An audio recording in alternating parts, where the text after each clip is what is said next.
बिस्मिल्लाहिर्रहमानिर्रहीम। अस्सलाम वालेकुम। हकीकत टीवी आपको थ्रू आउट कह रहा है कि पुलवामा और पहलगाम से बड़ा हमला ये दिल्ली का हमला ये बना देंगे और इन्होंने पाकिस्तान पर जो जंग मुसल्लत करनी है आप उसका तसव्वुर नहीं कर सकते कितने ममालिक को ये लपेट में लेने के लिए जा रहे हैं। अब आप ज़रा देखिए कि डेक्कन क्रॉनिकल का ये जो आर्टिकल है उसमें उन्होंने बताया है कि इंटेलिजेंस एजेंसियां जो इंडिया की हैं उन्होंने अपनी तहकीकात तकरीबन आलमोस्ट मुकम्मल कर ली है और उसमें उन्होंने क्लियर कट ये चीज़ मेंशन कर दी है कि दिल्ली का जो हमला हुआ है वो बेसिकली पाकिस्तान ने करवाया है और पाकिस्तान ने वो हमला बांग्लादेश के थ्रू करवाया है। और उन्होंने आगे ये कह दिया है कि पाकिस्तान ने बांग्लादेश से मवाद भेजा। पाकिस्तान के अंदर जैश के हैंडलर्स बैठे हुए थे, कोई लश्कर तैयबा का नाम ले रहा है। इन्होंने अपनी पूरी रिपोर्ट बनाई और कहा कि वो बारूदी मवाद फिर बांग्लादेश से होता होता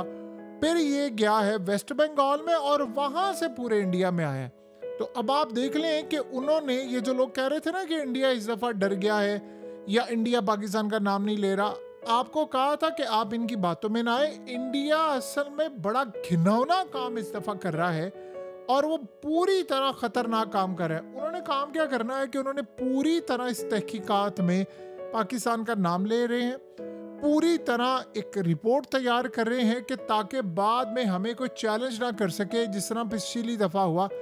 अब असल में इस जंग को आप पुलवामा और याद रखिएगा आप पहलगाम से बड़ी जंग होते हुए देख रहे हैं। तो इन्होंने किया क्या है कि इन्होंने इस दफा एक तीर से सारे शिकार किए। इसमें तुर्की को शामिल कर रहे हैं कि तुर्की में वो लोग गए थे, पाकिस्तान को शामिल कर रहे हैं, बांग्लादेश को शामिल कर रहे हैं, इंडिया के मुसलमानों को कर रहे हैं, मुस्लिम कम्युनिटी को कर रहे हैं, इसके अलावा कश्मीरियों को कर रहे हैं।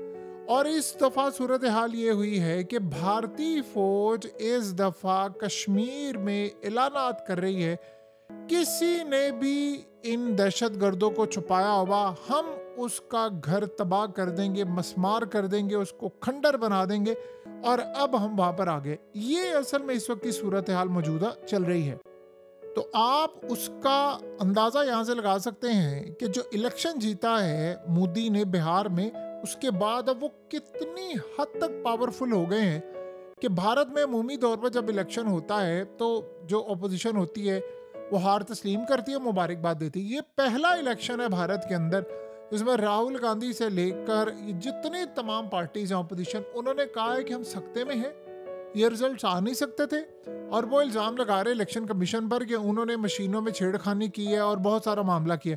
लेकिन आप यहाँ से अंदाज़ा इसका लगा लें, तसव्वुर कर लें कि ये कितनी बड़ी जंग होने वाली है कि उन्होंने पाकिस्तान का, यानी आप अगर सारे डॉट्स को कनेक्ट करें तो पाकिस्तान पर इल्ज़ाम लगाना शुरू कर दिया। उनकी एजेंसियों की रिपोर्ट ऑलमोस्ट कंप्लीट हो गई है, वो रिलीज़ करने जा रहे हैं। उन्होंने उसके बाद वीडियोस, डाटा, ये जितने लोगों को पकड़ा उनसे बयानात ज़बरदस्ती दिलवाएंगे और सारे का सारा इल्ज़ाम लगाने जा रहे हैं पाकिस्तान पर। और देन आप ये देखेंगे जो सबसे खतरनाक सूरत हाल है, जो सबसे ज़्यादा खतरनाक है, ये प्लान कर रहे हैं कि हम खाली, यानी इस दफ़ा पीछे बहावलपुर से लेकर फलाना मुरीद के और ये वो इधर उधर, वो कह रहे हैं कि हमने इस दफ़ा लाहौर में मिसाइल मार रहे हैं, कराची में मार रहे हैं, पिंडी में मार रहे हैं, इधर मार रहे हैं, उधर मार रहे हैं।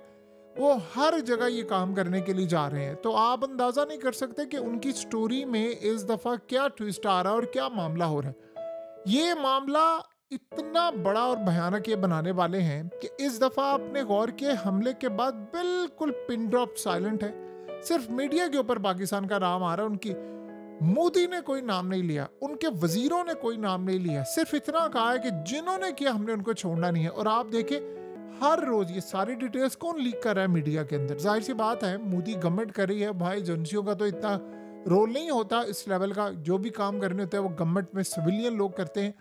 तो ये सारी फीड करने वाली न्यूज़ और सारी इंफॉर्मेशन इनकी गवर्नमेंट है, वो क्या कर रहे हैं, वो मोमेंटम बना रहे हैं, वो मोमेंटम बनाते जा रहे हैं। अब सुबह, कल, परसों, आज ये खबर, कल ये खबर, उन्होंने, आप अंदाज़ा नहीं कर सकते कि मुसलमानों के खिलाफ कितने बड़े इकदाम किए हैं। और ये खाली इस दफ़ा मामला यहाँ तक नहीं रहना, वो मदरसों तक को बैन करना चाहते हैं भारत के अंदर। वो कह रहे हैं दारुल उलूम देवबंद तक इसकी जड़ें जा रही हैं। उसके अलावा वो कश्मीर तक ले जा रहे हैं, पूरे पुलवामा और कश्मीर में जगह जगह फौज जा रही है, एजेंसियां जा रही है, लोगों को वहाँ से उठा रहे हैं कि आप लोगों ने ये काम किया, आप लोगों को नहीं छोड़ना। ये पूरे मुल्क के अंदर इस वक्त भारत में सूरत हाल पैदा हो गई है और आप उसका तसव्वुर नहीं कर सकते कि जहाँ पर उन्होंने फौज तैनात की है, एयरफोर्स तैनात, यानी सारी तैयारियां पूरी हैं। सिर्फ एक जैसी इनकी रिपोर्ट कंप्लीट होगी उसके बाद आप देखेंगे इनकी फौज, इनके जो चीफ्स हैं वो और बैठकर आईजी का चीफ, ये सारे करेंगे एक प्रेस कॉन्फ्रेंस। उसमें ये आपको प्रोजेक्टर पर दिखाएंगे कि ये हुआ, वो हुआ, डेटा, ये सब कुछ। उसके बाद ये ऐलाने जंग करेंगे और कहेंगे जी ये सब कुछ, उसका लिंक पाकिस्तान से जुड़ता है, बांग्लादेश से है, तुर्की से है, लिहाजा अब हम गवर्नमेंट को कह रहे हैं कि हमारी ये हो गई है तहकीकात मुकम्मल। अब जो भी एक्शन लेना है वो आपने लेना है और आप वो एक्शन ले और हमें बताएं क्या कर रहे हैं, हम उसके लिए तैयार बैठे हैं। ये बेसिकली इस दफ़ा की मौजूदा सूरत हाल आपको नज़र आ रही। ये आज से पहले कभी भी नहीं हुआ, कभी भी नहीं हुआ। ये कभी सूरत हाल ऐसी पैदा नहीं हुई कि उन्होंने इस लेवल पर, पिछली दफ़ा बड़ी बेइज्जती हो गई थी उनकी, रिपोर्ट के बगैर ही उन्होंने पाकिस्तान पर हमला कर दिया और पाकिस्तान ने रिटेलिएट कर दिया। अब असल कहानी क्या है कि क्या उनको नहीं पता कि पाकिस्तान रिटेलिएट करेगा? उनको 100% पता है कि पाकिस्तान रिटेलिएट करने के लिए जा रहे हैं, पाकिस्तान ने अटैक करना है, पाकिस्तान ने इनको जवाब देना है, पाकिस्तान ने मिसाइल मारने हैं। तो व्हाट नेक्स्ट, वो क्या करने वाले हैं वो आप ये देखिए। पूरी तरह पाकिस्तान को इस दफ़ा यानी काबू करने से पहले उन्होंने, आपको पता है क्या कर रहे हैं? इस दफ़ा उन्होंने की है लॉबिंग फर्म हायर, यूरोपीय यूनियन में, अमेरिका के अंदर, उन्होंने मिडिल ईस्ट में, उन्होंने दुनिया भर में इस दफ़ा अपनी पहली टीमें पहुंचाई हुई हैं। मीडिया, जो इंटरनेशनल मीडिया है, उसके बड़े बड़े सेक्शंस उन्होंने खरीद लिए हुए हैं और जैसे ये पूरी रिपोर्ट अपनी कंप्लीट करेंगे, उस पर नाम लगाएंगे पाकिस्तान का, तो पूरा एक एनवायरनमेंट क्रिएट कर देंगे। और इन्होंने किया क्या है कि ट्रंप के नज़दीक, आपने गौर किया है कि काफ़ी दिनों से, वैसे ट्रंप हर रोज़ 2-3 दफ़ा क्या ही देता था, अब काफ़ी दिनों से ट्रंप ने बयान नहीं दिया। और ये आपने बात देखी है कि उसने कहा मैंने इंडिया पाकिस्तान की जंग बंद की है, उसने ये बात नहीं की। हत्ता कि रेगुलर उसकी बातचीत जारी है, ट्वीट्स वो धड़ाधड़ कर रहा है, लेकिन उसने अभी ये काफ़ी दिनों से नहीं कहा कि इंडिया और पाकिस्तान का मामला, क्योंकि इंडिया उनसे तेल अब ले रहा है, इंडिया उसकी बहुत सारी बातें मान रहा है, उसे जहाज़ों की बात नहीं की। और दूसरा, लॉबिंग फर्म हायर की हुई हैं जो ट्रंप को ये कह रही हैं कि आपने ये काम नहीं करना, आपने बात नहीं करनी। ये पूरी तरह लड़ाई में कूदने के लिए जा रहे हैं। जैसे ही रिपोर्ट पूरी कंप्लीट होगी, आप देखेंगे उधर से वो सिर्फ इतना कहेंगे कि बदला लिया जाएगा और किसी भी वक्त उन्होंने पाकिस्तान पर फिर हमला करना है। पाकिस्तान की जो सूरत हाल मौजूदा, वो बड़ी क्रूशल है। उसकी रीज़न ये है कि पाकिस्तान के बॉर्डर के ऊपर एक जगह अफगानिस्तान वाला मसला है और दूसरा, इंडिया इस दफ़ा तैयारी जो करके बैठा है, ये बात उनको पता है कि पाकिस्तान के जहाज़, पॉसिबिलिटी है इंडिया में घुस जाए, पाकिस्तान के मिसाइल आ जाएं। उसके लिए आपको पता है वो स्पूफिंग और जैमिंग, उन्होंने एंटी सैटेलाइट और ये सारा, यानी जो कुछ भी है, जीपीएस जैम, वो सब कुछ ये काम उन्होंने ऑलरेडी किया है। तो यहाँ पर आप गौर करें, जो खामोशी इनकी बेसिकली नज़र आ रही है वो बहुत बड़ा तूफान है।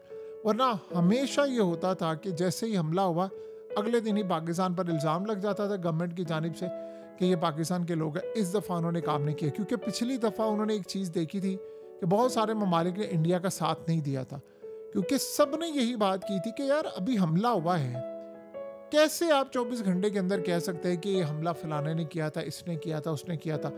तो वो पूरी तहकीकात करके हर मुल्क को इसकी कॉपी अरसाल करेंगे और देन ऑलरेडी उन्होंने लॉबिंग फर्म हायर की है जो वो बता रही हैं कि जी हमला हुआ है, फलाना हुआ है। उसके बाद आप देखेंगे कि एक भरपूर ऐलाने जंग होगा और उसके बाद मिसाइल तो उन्होंने ऑलरेडी, आपको पता है, डिप्लॉय करके रखे हुए हैं, सारे का सारा काम ऑलरेडी करके रखा है। सो ये सूरत हाल लम्हा ब लम्हा चेंज हो रही है, तब्दील हो रही है, बदलती है। और आप एक बात अच्छी तरह समझ लें, आने वाले वक्त में हालात बिल्कुल बिल्कुल हमारे सर पर जो खड़े हैं वो बड़े ख़तरनाक हैं। इंडिया असल में इस सारे मामले पर यहाँ पर नहीं रुकने वाला। अगला जो मरहला आने वाला है उसमें इंडिया ने अब ये काम किया है कि जो ममालिक मेरा साथ नहीं दे रहे थे उनसे मैं डिफेंस के कुछ प्रोडक्ट्स ले रहा हूँ। यानी असल में अमेरिका से उनको क्या मसला था, अमेरिका से वो जब परचेजिंग करनी थी और अमेरिका की शराइत माननी थी, वो उन्होंने मानना शुरू कर दिया। अब अमेरिका, आप देखेंगे ये जंग हो गया, अमेरिका इंडिया के साथ खड़ा होगा। आपको नजर आएगा 180 डिग्री पर अमेरिका कहां पर खड़ा है, क्योंकि इसराइल इस दफा साथ है। ये जो अचानक से इंडिया ने टर्न लिया है ना, इसके पीछे आप देखिए नेतन्याहू का हाथ है। उसने कहा था कि हम पूरी कोशिश करेंगे कि इंडिया और अमेरिका के दरमियान जो इख्तलाफात है उनको ख़त्म करें, और देख ले उसने ख़त्म कर दिए, तकरीबन ख़त्म कर दिए। जो सूरत हाल में वो इंजन उनसे ले रहे हैं, चीज़ें ले रहे हैं। तो आप बताइए कि क्या इस सारी सूरत हाल में कोई कसर बाकी रह गई है? कोई कसर बाकी नहीं।